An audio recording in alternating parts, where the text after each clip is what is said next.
Sebelum menonton video selanjutnya, jangan lupa like, subscribe, dan share video ini sebanyak-banyaknya ya.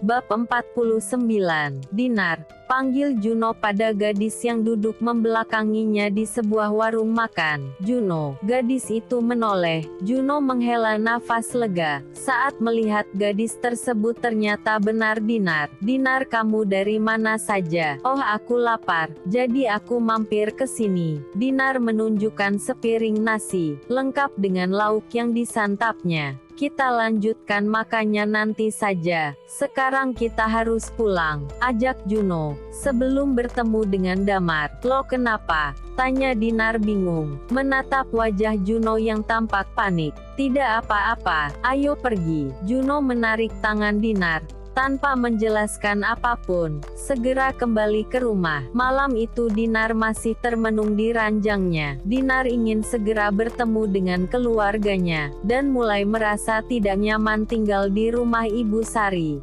Terlebih sikap Juno yang seolah membatasi ruang geraknya. Bagaimana caranya aku pergi dari sini? Batin Dinar. Dinar, panggil Juno pagi itu. Melihat pintu kamar Dinar yang masih tertutup, Juno pun membukanya perlahan. Dia masih tidur. Gumam Juno melihat Dinar yang masih tertidur, menutupi seluruh tubuhnya dengan selimut. Juno pun memilih tidak membangunkannya. Ia bergegas pergi untuk mencari ikan. Tidak lupa ia mengunci pintu agar Dinar tidak bisa pergi. Sementara itu, dengan langkah terlatih, Dinar menuju sebuah lapak penjual sayur di sana. Tolong aku, ujar Dinar yang langsung berjongkok di bawah meja usang. Takut Juno melihatnya. Kakak, seorang gadis muda penjual sayur pun terkejut melihat kehadiran Dinar. Tolong aku ingin pergi dari tempat ini, ujar Dinar terbata. Melihat wajah Dinar yang ketakutan, gadis itu membawa Dinar ke rumahnya. Diminum kap, gadis itu meletakkan teh hangat di meja. Dinar memutar pandangannya. Tampak rumah bilik yang tampak usang. Keadaannya bahkan lebih memprihatinkan dibanding rumah yang ditempati Bu Sari. Kamu tinggal sendiri di sini? Tanya Dinar, tak melihat siapapun di rumah tersebut. Gadis muda itu mengangguk. Kemana orang tuamu?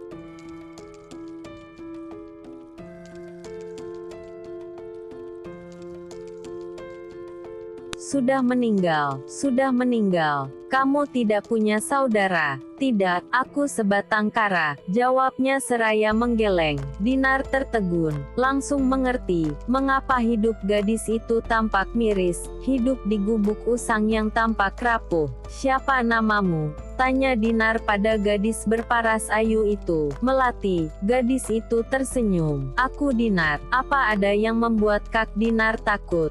Tanya Melati kemudian. Aku tersesat di desa ini, tapi ada pria yang tidak membiarkanku pergi. Jelas Dinar merasa takut jika Juno menemukannya, dan kembali menguncinya di rumah. Tenanglah, kakak bisa tinggal di sini. Tidak akan ada yang mencari kakak ke sini, ujar Melati yakin. Karena rumahnya memang di jalan desa paling ujung, dan sangat terpencil. Aku juga akan mencoba melaporkan pada kepala desa, sambung Melati merasa iba. Terima kasih ya Melati. Dinar tersenyum lega. Untuk saat ini ia lebih memilih tinggal bersama Melati, untuk menghindari Juno. Sementara itu, sore hari Juno dan ibunya kembali ke rumah. Dinar, panggil Juno. Melihat pintu kamar Dinar yang masih tertutup. Dinar, panggil Juno lagi. Seraya mengetuk pintu. Mungkin Dinar sedang tidur, ujar Ibu Sari seraya berjalan ke arah dapur. Juno yang merasa curiga pun membuka pintu kamar Dinar.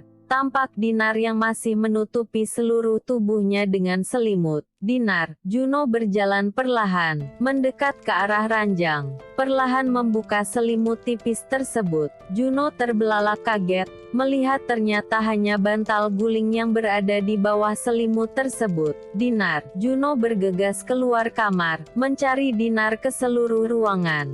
Kenapa Juno? Tanya Ibu Sari. Melihat Juno yang tampak panik, Dinar tidak ada Bu. Dia pergi dari rumah, ujar Dinar merasa tertipu. Ternyata Dinar sudah lebih dulu pergi, sebelum ia mengeceknya ke kamar. Pergi. Ibu Sari pun terkejut. Ia tidak menyangka, jika ternyata Dinar benar-benar tidak nyaman tinggal di rumahnya, hingga memilih pergi diam-diam. Ya sudah, kita lapor kepala desa, sambung Ibu Sari hendak beranjak pergi. Jangan Bu, cegah Juno, aku yang akan mencarinya sendiri. Mencari sendiri. Ibu Sari menatap heran. Juno katakan pada ibu, apa kamu sudah melaporkan pada kepala desa, jika Dinar tersesat di desa ini?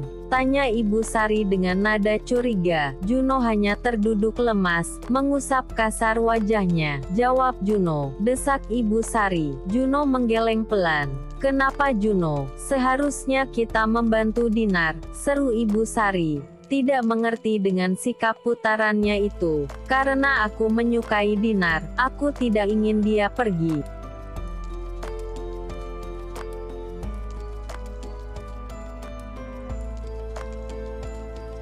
Apa? Pengakuan Juno membuat Ibu Sari semakin terkejut. Kamu itu harus sadar diri Juno. Kita ini hanya orang misterius, tidak pantas menyukai orang kota, apalagi Dinar yang sedang mengalami kesusahan, seru Ibu Sari. Juno berdiri dari duduknya, memilih keluar dari rumahnya. Juno, Juno, panggil Ibu Sari yang sama sekali tidak dihiraukannya. Aku pergi dulu ya Kak, ujar Melati pada Dinar yang baru bangun dari tidurnya. Sarapannya sudah aku siapkan. Kakak istirahat saja, jangan keluar rumah, sambung Melati memperingati. Iya, makasih ya Melati. Melati pun tersenyum, dan bergegas pergi menuju pasar. Di pasar, seperti biasa Melati menjual sayur, yang diambil dari kebun pribadi peninggalan orang tuanya. Permisi, seorang pria muda mendatangi lapaknya. Mau beli apa Kang? Sapa Melati ramah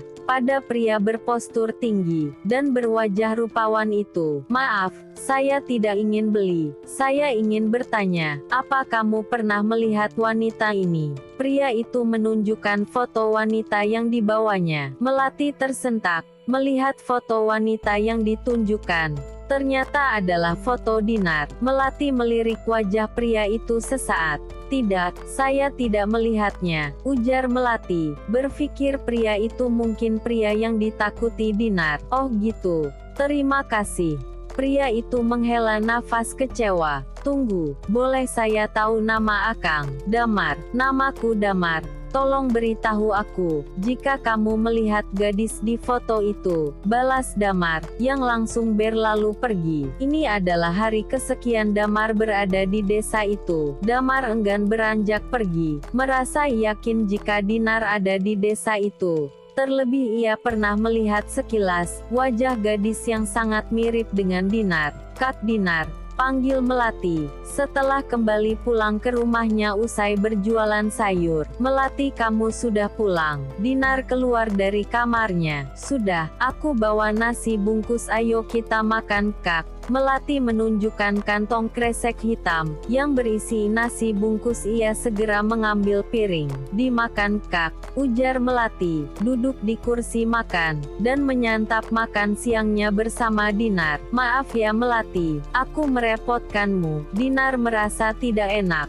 Tidak, aku tidak merasa direpotkan. Oh ya Kak, tadi ada yang mencari kakak. Dia menunjukkan foto kakak. Melati bercerita tentang pria yang ditemuinya tadi. Dinar termenung. Apa mungkin itu Juno? Batin Dinar menerka-nerka. Apa itu pria yang kakak takuti? Namanya Damar, sambung Melati. Damar. Dinar yang mendengar nama kekasihnya itu tersentak.